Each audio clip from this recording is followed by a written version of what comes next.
Hello everyone, welcome to Star Education. मैं हूं नेहा वर्मा। पिछले वीडियो में मैंने आपको सीटेट का सिलेबस बताया था, पेपर 1 और पेपर 2 के बारे में। आज से मैं पेडागोगी के चैप्टर शुरू करने जा रही हूं। ये जो चैप्टर देख रहे हैं ये पहला चैप्टर है इस वीडियो का, और सीटेट के एग्ज़ाम में इससे बहुत सारे क्वेश्चन पूछे जाते हैं। अगर आप सीटेट के ऑफिशियल साइट में जाएंगे तो बाल विकास के सिद्धांत एक इम्पॉर्टेंट चैप्टर के रूप में दिया गया है, जिससे बहुत सारे क्वेश्चन प्रीवियस ईयर क्वेश्चन में अगर आप देखेंगे तो बताया गया है। तो शुरू करते हैं आज का ये चैप्टर, जिसका नाम है बाल विकास के सिद्धांत, प्रिंसिपल्स ऑफ चाइल्ड डेवलपमेंट। दोस्तों, इस चैप्टर में हम लोग को क्या पढ़ना रहता है कि जैसे बच्चा का विकास कैसे होता है, कैसे उसके शारीरिक और मानसिक और संवेगात्मक स्थिति को उसके विकास के द्वारा बताया जा सकता है। जैसे उसका विकास होगा, अगर उसका विकास धीरे धीरे होगा तो उसका शारीरिक विकास, मानसिक विकास और संवेगात्मक विकास भी धीरे ही होगा। और अगर उस बच्चे का विकास में तीव्रता रहेगी तो उसका शारीरिक, मानसिक और संवेगात्मक स्थिति भी तीव्र होगा। तो शुरुआत करते हैं। यहाँ पे देखिए लिखा हुआ है, बाल विकास एवं शिक्षा शास्त्र के अंतर्गत बाल विकास के सिद्धांतों को महत्वपूर्ण उपकरण माना गया है। इन सिद्धांतों ने शिक्षकों की बालकों को समझने की प्रक्रिया को आसान बना दिया है, क्योंकि इसमें बताया गया है कि आपको किस उम्र में बच्चा क्या कर सकता है, उसकी सोच क्या हो सकती है, उसकी शारीरिक क्षमता क्या हो सकती है, उसकी मानसिक क्षमता क्या हो सकती है, उसका संवेगात्मक स्थिति क्या होता है, उसका विकास कैसे होता है।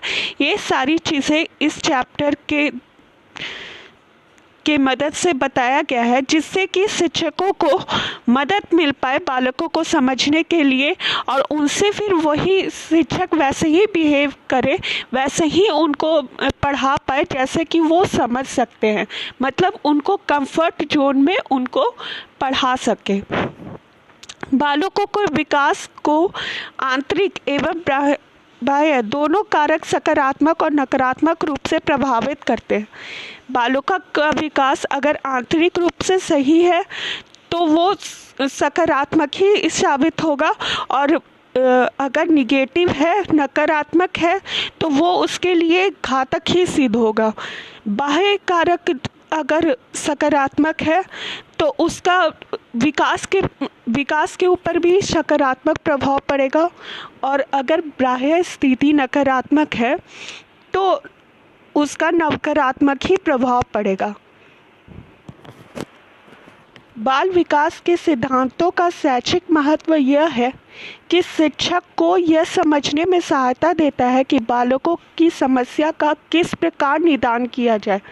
अगर आप जब आगे चैप्टर में पढ़ेंगे तो आपको एक एक करके सारी चीज़ें बताई जाएगी कि कौन से एज में बच्चा किस प्रकार का रहता है और उसके साथ शिक्षक को कैसा व्यवहार किया जाता है। मतलब आप एज के अनुसार ही समझ सकते हैं कि उसकी समस्या का निदान आपको कैसे करना है। ठीक है। इस संदर्भ में बाल मनोविज्ञान भी शिक्षकों की सहायता करता है, जिसके अंतर्गत बालकों के व्यवहार, अभिरुचि, स्थितियाँ तथा समस्याओं का अध्ययन किया जाता है।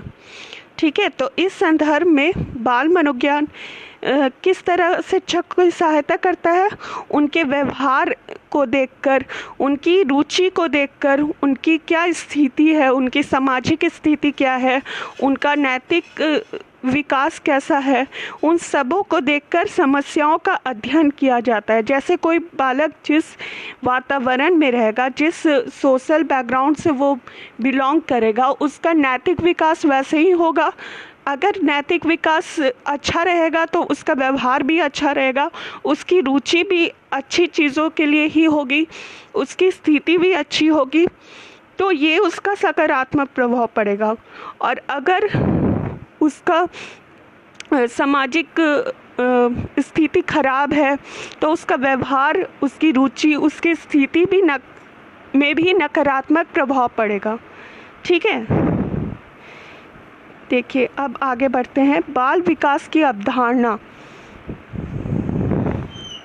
सबसे पहले तो ये जानते हैं कि बाल विकास का सामान्य अर्थ होता क्या है, क्यों हम इस बाल विकास कब माना जाएगा। तो बालकों का मानसिक विकास व शारीरिक विकास, दो पक्ष जो होता है वो बहुत महत्वपूर्ण माना जाता है, एक मानसिक और शारीरिक। अगर मानसिक क्षमता अच्छा रहेगा तो शारीरिक क्षमता भी अच्छा रहेगा, अगर शारीरिक क्षमता अच्छा रहेगा तो उसका अच्छा प्रभाव मानसिक क्षमता में भी पड़ेगा, तो दोनों एक दूसरे पे निर्भर है। विकास शारीरिक, मानसिक, सामाजिक, संज्ञानात्मक, भाषाई तथा धार्मिक इत्यादि होता है।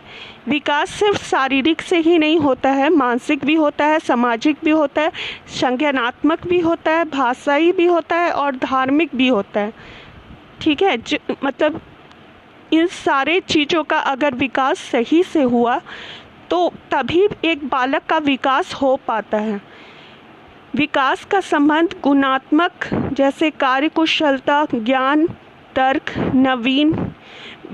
नवीन विचारधारा एवं परिमाणात्मक लंबाई में वृद्धि, भार में वृद्धि तथा अन्य दोनों से है।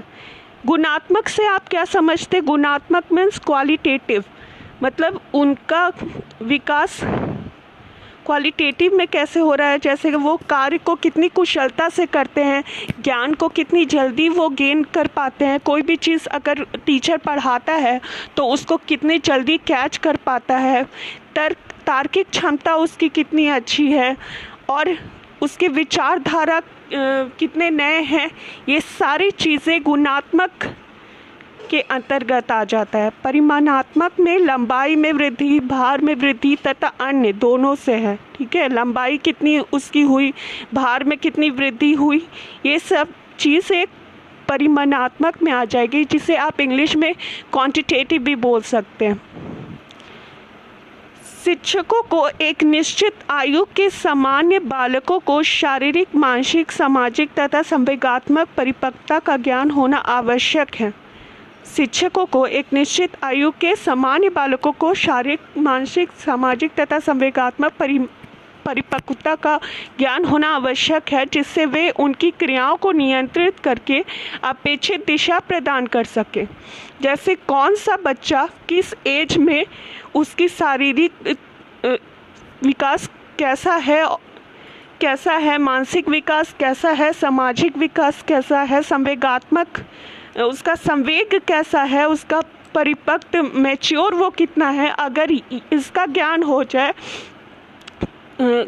जाए तो वो बच्चों की क्रियाओं में अपेक्षित दिशा प्रदान कर सकता है। मतलब जिस एज में जितना हाइट होनी चाहिए, जितना मेंटल डेवलपमेंट होना चाहिए, जितना कि सामाजिक डेवलपमेंट होना चाहिए, संवेगात्मक डेवलपमेंट होना चाहिए, अगर वो नहीं हो रहा है तो वो अपनी तरफ से कोशिश करेगा कि वो उस समस्या का समाधान कर सके। ठीक है, अगर हो रहा है तो वो उसे और अच्छा करने की कोशिश करेगा, अगर नहीं हो पा रहा है, उसका सामाजिक विकास नहीं हो पा रहा है या मानसिक विकास नहीं हो पा रहा है, तो वो उसकी इन समस्याओं का समाधान करने में मदद करेगा।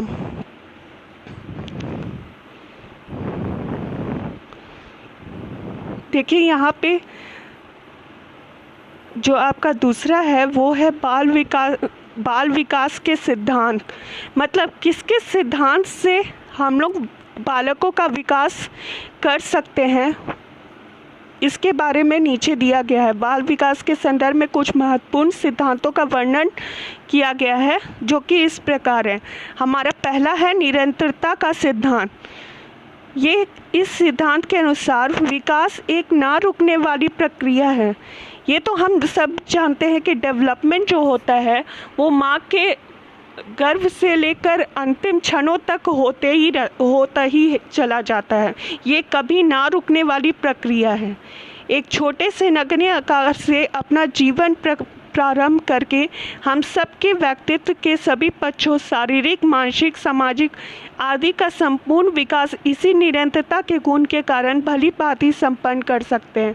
मतलब हम लोग जैसे जैसे माँ के गर्भ से डेवलप होके जीवन के अंतिम क्षणों तक डेवलप होते जाते हैं, वैसे हमारे जो भी व्यक्तित्व के पक्ष है, जैसे शारीरिक पक्ष है और मानसिक पक्ष है, उसमें भी हम लोग वृद्धि करते जाते हैं। जैसे जैसे बोलते हैं ना कि जैसे जैसे बड़े होते जाएंगे वैसे मैच्योर होते जाएंगे। बालकों को बोला जाता है कि हाँ अभी बहुत छोटा है, जैसे जैसे बड़ा होगा तो इसकी मानसिक क्षमता ठीक हो जाएगी, तब वो कार्यकुशलता में भी ठीक हो जाएगा, तब वो और वृद्धि कर पाएगा और चीज़ों को अच्छे से समझ पाएगा, सामाजिक वृद्धि भी अच्छी होगी, उसका संवेग अच्छा होता जाएगा। तो ये सब विकास पे डिपेंड करता है। इसीलिए विकास का निरंतर होना जरूरी है, तभी उसके मानसिक स्थिति में, शारीरिक स्थिति में और सामाजिक स्थिति में, मतलब ओवरऑल पोजीशन में उसका डेवलपमेंट होते जाएगा। सेकंड है व्यक्तित्व विभिन्नता का सिद्धांत। इस सिद्धांत के अनुसार बालकों का विकास और वृद्धि उनकी व्यक्तित्वता के अनुरूप होती है। वे अपनी स्वाभाविक गति से ही वृद्धि और विकास के विभिन्न क्षेत्रों में आगे बढ़ते रहते हैं और इसी कारण उनमें पर्याप्त विभिन्नताएं देखने को मिलती है। ये बात तो सच है कि हर इंसान एक दूसरे से बिल्कुल अलग होता है, अपने सोच से, अपने विकास करने की प्रक्रिया से। आप क्लास में बहुत सारे ऐसे टीचर होंगे, बहुत सारे मेरे यहाँ पे मुझे सुनने वाले होंगे जिन्होंने स्कूल में पढ़ाया होगा, तो उन्होंने एक चीज़ नोटिस की होगी कि हर बच्चा सेम नहीं होता है। कोई बच्चा बहुत जल्दी समझ जाता है, कोई बच्चा थोड़ा लेट में समझता है किसी भी चीज़ को, कोई भी सब्जेक्ट को। तो हर बच्चे की जो मानसिक क्षमता होती है वो डिफरेंट होती है।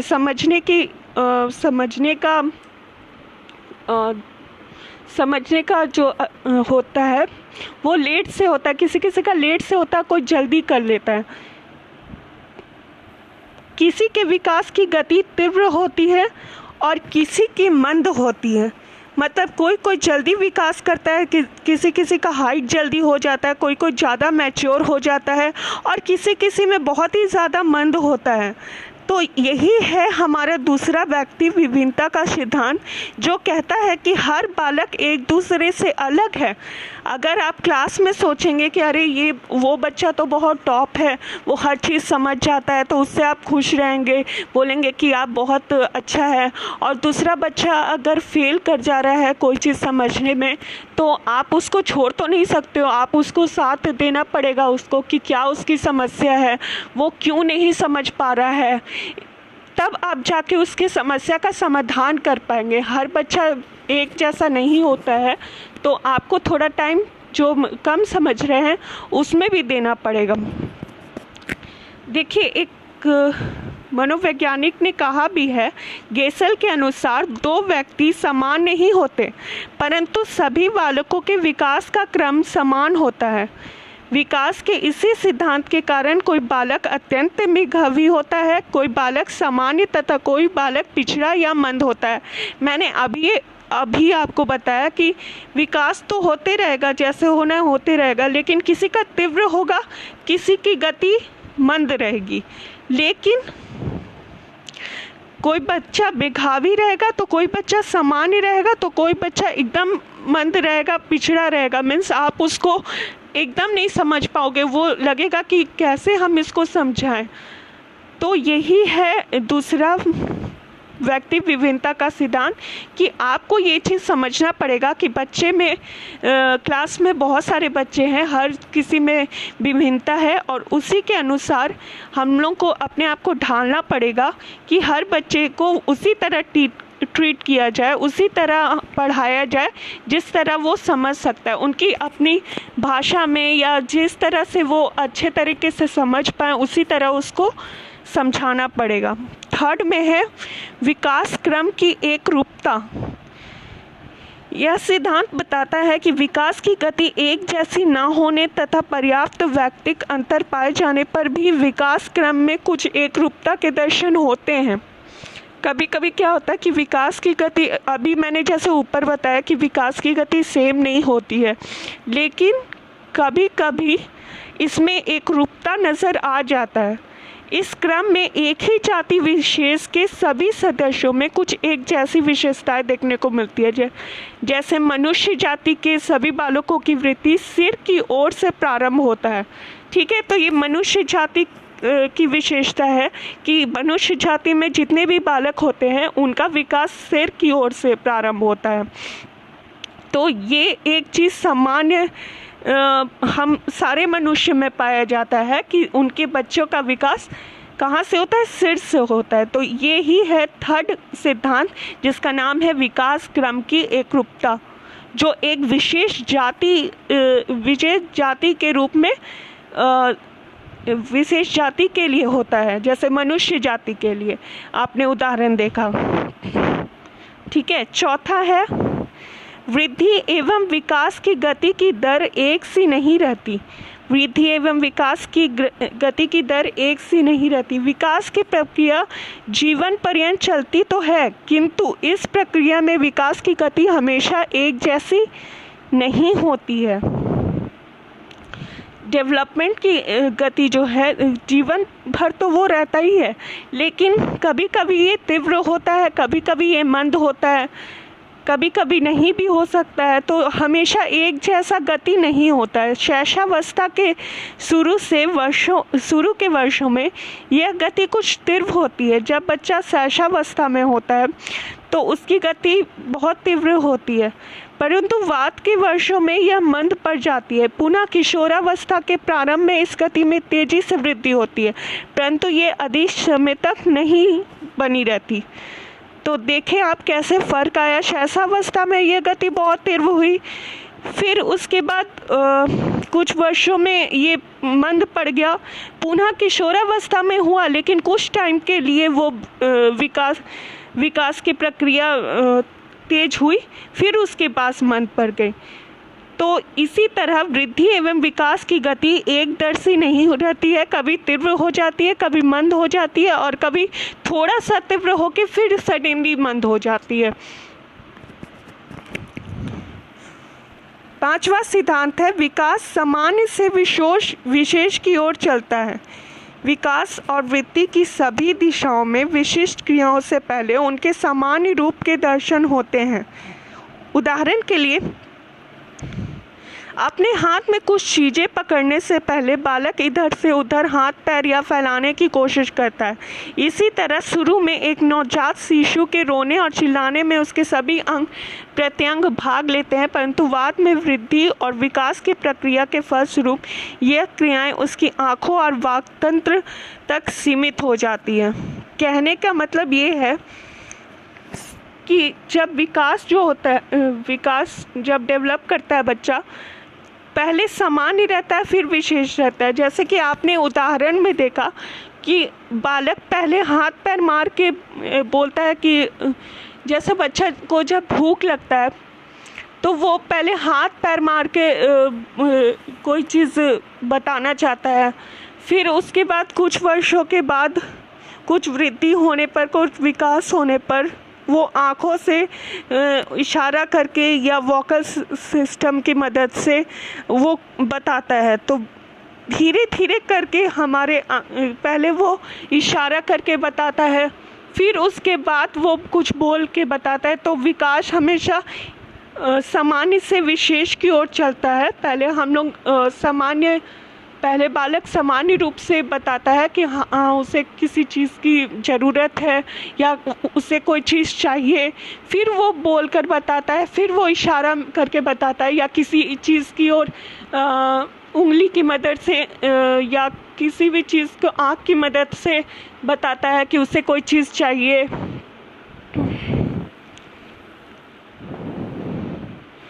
छठा है आपका परस्पर संबंध का सिद्धांत। विकास के सभी आयाम जैसे शारीरिक, मानसिक, सामाजिक, संवेगात्मक आदि एक दूसरे से परस्पर संबंधित है। इनमें से किसी भी एक आयाम में होने वाला विकास अन्य सभी आयामों में होने वाले विकास को पूरी तरह प्रभावित करने की क्षमता रखता है। कहने का तात्पर्य ये है कि जितना भी हमारा डेवलपमेंट है, चाहे वो शारीरिक डेवलपमेंट है, मानसिक डेवलपमेंट है, या सामाजिक विकास है, या संवेगात्मक विकास है, सारी चीज़ें एक दूसरे पे डिपेंड है। जैसा कि मैंने पहले भी बताया कि अगर शारीरिक रूप से बच्चा मजबूत है तो उसका मानसिक विकास भी अच्छा होगा। अगर मानसिक विकास अच्छा है तो उसका इफ़ेक्ट उसके संवेगों में पड़ेगा। उसका सामाजिक विकास अगर अच्छा है तो उसका प्रभाव उसके नैतिकता में आएगी, उसके संवेगों में आएगी। तो इस तरह से सारे जो आयाम हैं, विकास के आयाम हैं, वो सब एक दूसरे से संबंधित है। इनमें से किसी भी एक आयाम में होने वाला विकास अन्य सभी आयामों में होने वाले विकास को पूरी तरह प्रभावित करने की क्षमता रखता है। जैसे कि मैंने बताया शारीरिक और मानसिक वाली बात की, सब एक दूसरे पे डिपेंड है। एक डेवलपमेंट होने का मतलब है कि आपके सारा चीज़ अच्छे से डेवलपमेंट करना, और एक डेवलपमेंट में कमी आने का मतलब है कि सारे डेवलपमेंट में कमी आना। तो इस तरह से विकास के सभी आयाम एक दूसरे पे डिपेंडेंट है। ठीक है, आगे चलते हैं 7 नंबर पे, 7 सिद्धांत पे, जिसका नाम है एकीकरण का सिद्धांत। विकास की प्रक्रिया एकीकरण के सिद्धांत का पालन करती है। इसके अनुसार बालक पहले संपूर्ण अंक को और फिर अंक के भागों को चलाना सीखता है। इसके बाद वह उन भागों में एकीकरण करना सीखता है। पहले हाथ पैर पूरा, जैसे कि संपूर्ण अंक को चलाना में जब बच्चा छोटा रहता है, बोल नहीं पाता है, तो वो संपूर्ण बॉडी पार्ट्स को हिला के, जैसे कि हाथ पैर मार के अगर कुछ चाहिए, जैसा कि मैंने पहले भी बताया कि संपूर्ण अंग को वो चलाकर बताता है कि हाँ उसे कुछ चाहिए या उसे भूख लगी है। फिर एक एक अंग को का इस्तेमाल करता है। जैसे हाथ से अगर कोई चीज़ करना है तो उसका प्रयोग करना वो सीखता है। अगर पैर से करना है तो पैर का प्रयोग करता है। अगर आँखों से उसको इशारा करके कुछ बोलना है तो वो आँखों का इस्तेमाल करता है। इस तरह से एक एक अंग का वो फिर इस्तेमाल करता हुआ सीखता है। सामान्य से विशेष की ओर बढ़ते हुए विशेष प्रतिक्रियाओं तथा कोशिशों को एक साथ सामान्य से विशेष की ओर बढ़ते हुए विशेष प्रतिक्रियाओं तथा कोशिशों को एक साथ प्रयोग में लाना सीखता है। जब वो सामान्य से धीरे धीरे विशेष की ओर बढ़ते जाता है तब वो विशेष प्रतिक्रिया को करने की कोशिश करता है, एक साथ करने की कोशिश करता है। अपने बोलने या कोई प्रतिक्रिया देने के लिए, कोई किसी बात की प्रतिक्रिया को करने के लिए पूरे कोशिश करता है कि वो किसी एक भाग का एकीकरण करे। आगे चलते हैं इस सिद्धांत के 8वें नंबर पर, जिसका नाम है विकास की दिशा का सिद्धांत। इस सिद्धांत के अनुसार विकास की प्रक्रिया पूर्व निश्चित दिशा में आगे बढ़ती है। इसके अंतर्गत 2 दिशाओं का उल्लेख किया गया है। इन दो दिशाओं के मदद से ही बच्चों का डेवलपमेंट होता है। जैसे कि सिर पादाभिमुख दिशा। इस सिद्धांत के अंतर्गत विकास सिर से पैर की ओर एक निश्चित दिशा में होता है। जैसे कि पढ़ने से ही पता चलता है, सिर मीन्स आपका सिर और पदाभिमुख मीन्स पैर। मतलब जो डेवलपमेंट हो रहा है वो सिर से लेकर फिर पाँव तक हो रहा है, मीन्स एक निश्चित रूप में होता है। बालक जन्म के कुछ समय पश्चात पहले अपने सिर को नियंत्रित करता है और फिर अपने हाथों की गति पर नियंत्रण करता है। तत्पश्चात वह किसी वस्तु को पकड़ता है। जब बालक पैदा होता है, बच्चा रहता है छोटा गोद वाला, तो उसको देखेंगे कि हम लोग उसके सिर को सहारा देते हैं जब उसको गोद में लेते हैं। तो क्योंकि उसका सिर जो होता है वो उसके नियंत्रण में नहीं होता है। लेकिन धीरे धीरे जब वो बच्चा बड़ा होने लगता है तो वो अपना सिर को नियंत्रित करना सीख जाता है। उसके हाथों की गति पर भी उसको नियंत्रित नहीं रहता है, तो वो किसी चीज़ को पकड़ नहीं पाता है, वस्तु को पकड़ नहीं पाता है। लेकिन आगे चलकर जब उसमें डेवलपमेंट आगे बढ़ता है तब वो किसी वस्तु को पकड़ना सीखता है।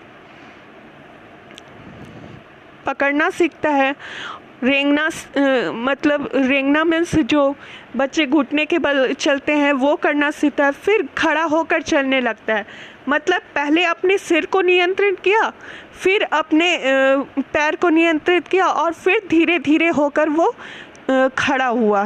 पहले किसी वस्तु को पकड़ने की कोशिश की, फिर उसके पास घुटने के बल चला, फिर घुटने के बल चलता है, वो बार बार गिरता है लेकिन हमेशा कोशिश करते रहता है, फिर आगे चलकर वो खड़ा हो जाता है।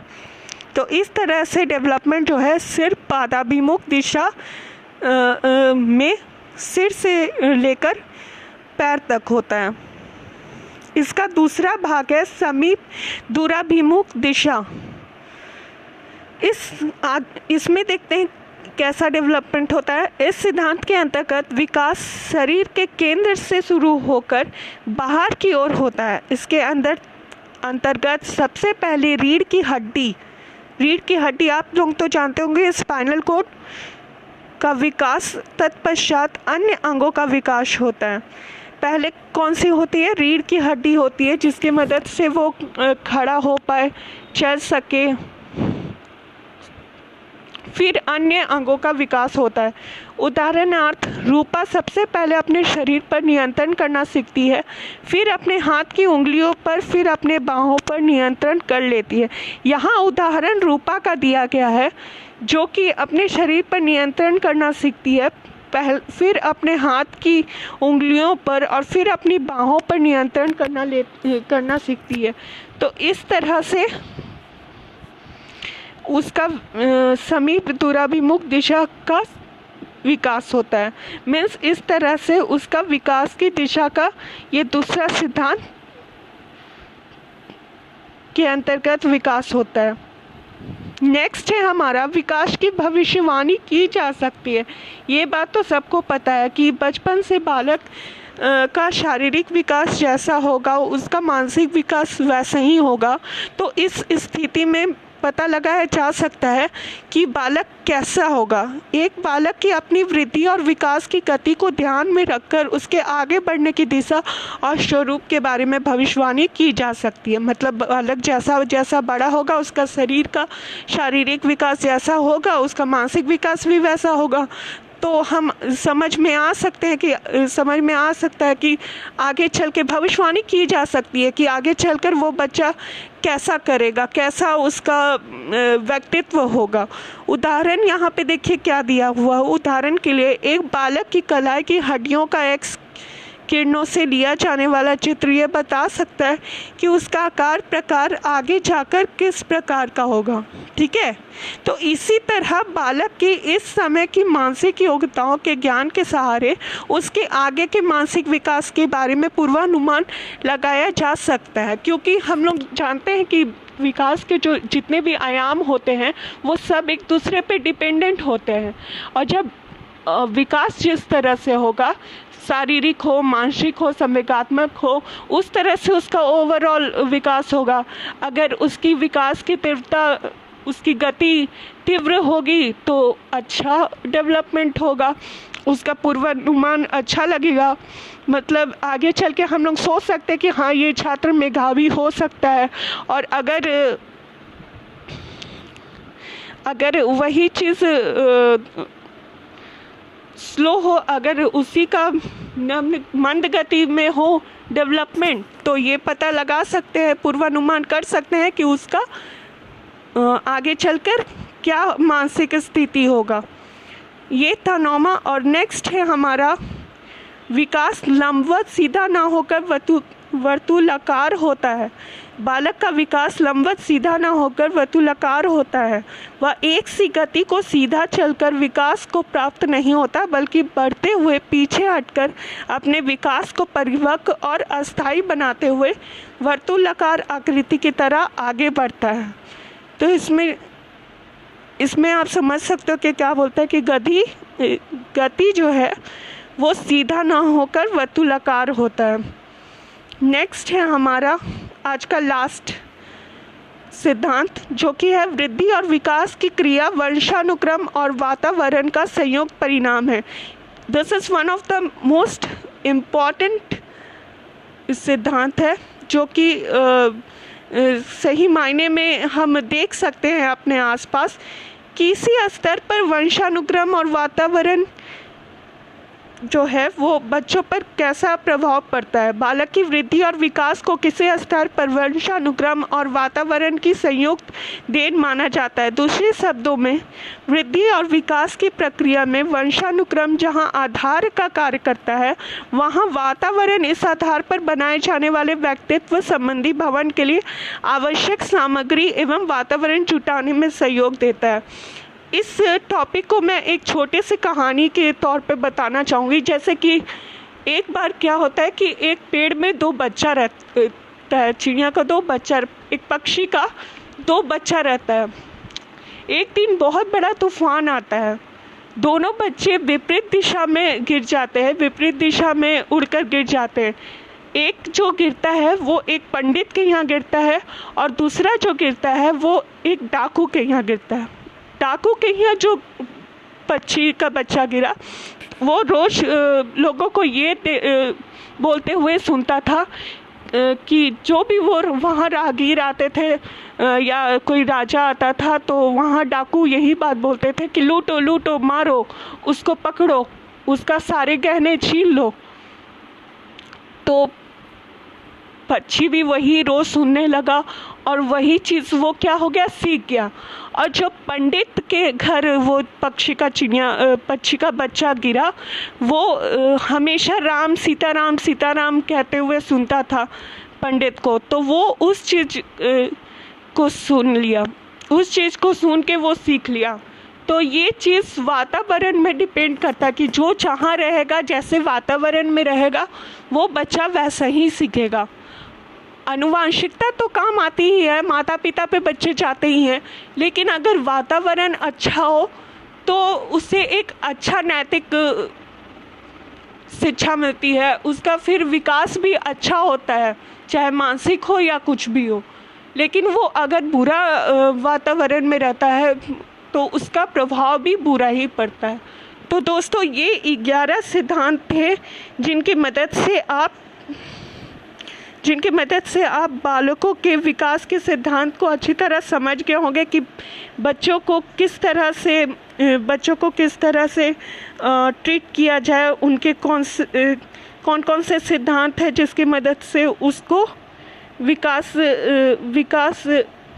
होता है, और उसको पहचान कर अगर उनको कोई समस्या होती है तो उसका कैसा निदान किया जाए। आज के लिए बस इतना ही। आशा करती हूँ कि आपको ये वीडियो पसंद आया होगा। अगर पसंद आए तो प्लीज़ वीडियो को लाइक करें, हमारे चैनल को सब्सक्राइब करें, और बेल आइकन को ज़रूर प्रेस करें, ताकि जितने भी मैं वीडियो डालूँ तो आपके पास आते रहे। अगर मेरे पढ़ाने से संबंधित कोई फीडबैक हो तो आप कमेंट बॉक्स पे जाकर मुझे बता सकते हैं कि मुझे और क्या क्या चेंजेस लाने चाहिए अपने पढ़ाने के तरीके में, या आपको कोई पसंद आया हो तो आप मुझे बता सकते हैं। Thank you for watching my video. That's all for today. Thank you. Bye. Have a good day. Thank you.